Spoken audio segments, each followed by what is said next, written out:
আপনার মাগনা পান খাইতেছেন কেন? টাকা আছে আপনার? আমি আইসি দেখি কি হয়েছে?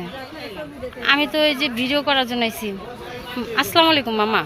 আপনার দোকান যে পান খাইতেছে আপনি কিছু বলেন না কেন? আমি কি বলবো, মনে হয় ডেলি খাইতে খাইতে ওনার গলা গেছে। মামা আপনার পানের দোকান কত বছর ধরে? 30 বছর।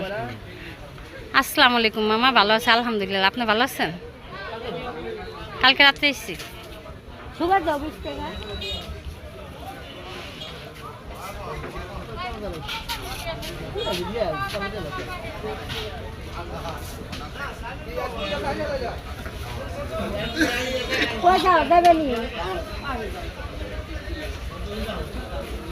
বাতি